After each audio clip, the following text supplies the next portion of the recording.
was saying, just do something, and we were the same. Where was the Infernal Drake priority early, when it felt like they were set up to take bot-side advantages, especially playing to the items that Teddy was building? So I don't think we're going to see that. Nocturne is going to be the choice, so I was right, boringly enough, as the Jace is heading predictably towards the top side of the map, but Tarzan is now going to be on delivery duty of the Gargoyle. Now, where is all of this going to be going? Khan looks to be holding on to the victor for the moment. I mean, Viper could play bot lane Galio and wave clear. That would be pretty outrageous, though. So this is the expected lineup here, very, very standard draft. In the end, by Griffin, after flirting with, I'm sure, a lot of different options. And then have the unkillable Scion and the hyper-scaling Kai'Sa.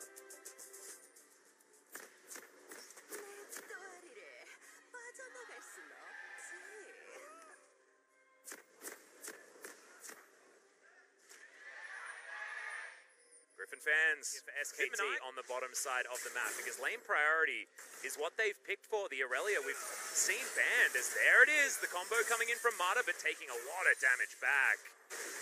And Sword gonna jump on top of Khan. So much bruising going on here at the beginning of this one. Both teams probably understanding that what they needed in the last Baron as an objective. SKT have a very real chance to start that. Bot side, though. Yeah, speaking of starting things, Mata has to use that flash to get out of the way. Down to about 100 health as Viper flashes forward. The Ardent Blaze does about 1 billion damage, and they'll get the next stun. Teddy in trouble. The auto attack's coming in. Viper not going to follow up at first blood much earlier, 24 minutes earlier than game one. And Mata doesn't... No points in Q on this all-in. Remember that now. It's E, 1 point, W, 2 points. Watch the damage here on the Ardent Blaze. He has 50 AP at the end. Slides in, they pop in, and that's all about just base damage, of course, and then W, double auto. That is an interesting way, and a lot of that might actually be mind games and less about it, because people always wait for the Q when they T1, that's the 11th straight kill with no response, although Faker. Yeah, level 6 has been hit here in the mid lane. That's the Justice Punch from Chovy. The Ignite goes down, though. So I wasn't expecting Faker to throw that one in there. In full vision of SKT. Level 6 to come as well. in. Faker's down here as well, though. Spell Shield comes down. Tarzan with the paranoia steals away his own red buff, and that's an overstep. The flash out, the flash in with the taunt, double kill instantly for Chovy, and Faker is going to burn down to the red buff. Teddy in trouble, wants to get one back, has to flash, as the Ardent Blaze is so scary from Viper. It's 5-0, they're 3,000 gold up already. Another kill, and the 2v2 happens against Teddy and Mata. They're going to get some turret plates, Lehens doesn't go down. A real big mistake from Khan, you'll see. Pause it now. Tarzan may be level 6. There's 3 members SKT, no response. The ult comes in, no combo happens, but watch for the mistake here. Khan gets the stun down and walks back into the brush with no vision. He can't do any damage, you can't see the enemy. That means all 3 are overextended on the way out.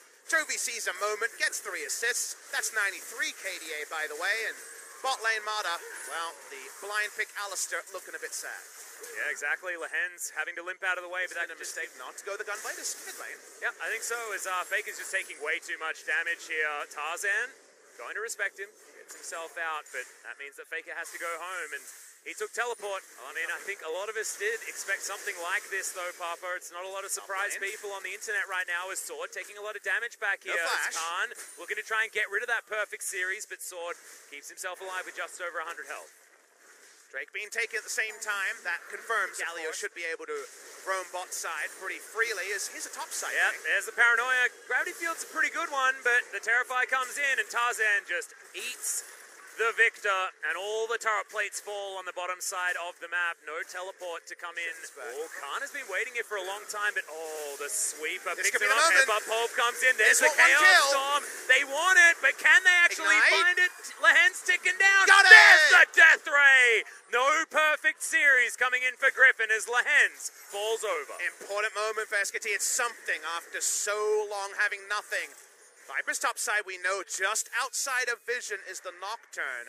Chovy joining as well. Are we going to go for this all-in 3v4? Well, 13.5 minutes means that some turret plates actually go, as there's the paranoia. It's on to Mata. Hero's entrance comes in, but Tarzan had already soloed out the cow. They're looking for more. Teddy goes down. The Olaf follows instantly, and Griffin punished about as hard as you can. And that's Griffin. The punishment is huge. 6 kill involvements now. That's 96 coming in. Oh, man. For the Galio, 4 more kill involvements with no death, and the first ever one hill the dam, one person. And then suddenly, you don't have a lot of tools to deal with this. Nope. And Chovy, thankfully, managed to get a proto belt onto a couple of people in order to get those assists. It was mostly Tarzan, a sword, taking some damage underneath this turret, trying to turn it onto Faker, who dashes around and is going to secure it. Second kill for SKT in the series. Gonna watch the replay here. This is all about the brush count. There's a nice roam down. Didn't see the map movement here, but well played by Faker and Khan.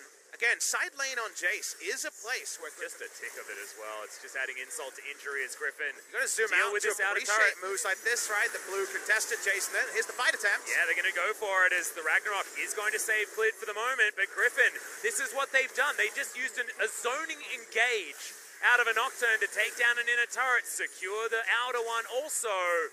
About it. Well, it's now or never you feel like, but Faker's walking up. He's the only one. Baron around 3,000.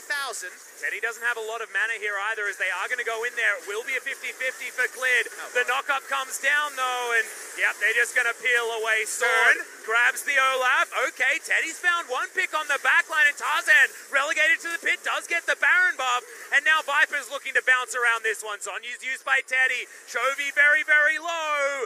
It's a double kill coming in now, though, and Griffin do tidy up the messy fight. Griffin played with fire there with the Baron leashed for the longest time. Someone goes the base, but thankfully SKT do have a lot of clear. Faker on the top side, a demolish proc should be enough to actually get rid of this, and it is, as Chovy gets rid of the top inhibitor turret, and all of them falling at once. Tarzan going to be the next one to take down a turret. This inhibitor going to go down as well, most likely, as Faker's doing his best to try and hold on to it, but Griffin are just putting pressure on absolutely everywhere. Bot lane mages go begging when Baron buff is there. No longer does Victor have the mindless wave clear, but they break the base in 2 spots, 1 inhibitor down. They may relent around the second inhibitor being actually completed, but all 3 turrets in one fell swoop. Yep. You're the doctor asking the question of SKT as to where it hurts. They'd say everywhere. It feels like Griffin's time in the sun is only beginning, and they've still never been to an international tournament there. Trophy cases, just a Kesper Cup, nothing more. Well, the culling is going to fly in, and Mata doesn't want to use the ultimate, and Clid doesn't even want to tank. The ability of the AD carry just flying over the wall from basically safety. They get the minions that are pushed in, they get nothing else, and Redemption just to get them healthy enough to start clearing wards, because if they don't, the Wolf Camp is double control warded earlier, and feels like that's what you have to do. TP coming in. This one's from Cassio, so just for, again, enough bodies here. They're going in on Cassio. Yeah, immediately the trade comes down. Hero's entrance to get them in there, as there it is, crashing down, and Chovy wants to find it. Fantastic taunt, and that's the 100 KDA, but will he go down right afterwards? The answer is most likely no, as Viper is bouncing around the fight. Eventually, he does fall down, but it's all for naught as Sword dives on forward, and Faker is killed by a Duskbringer of Tarzan. Khan doing a decent amount of work there, as in he goes, kills him with a taunt, and that should be it. Griffin with an absolutely dominating 2-0 victory over SKT. Chovy gets the full zoom, first ever player to hit 100 KDA, and with a plum, Griffin destroy SKT.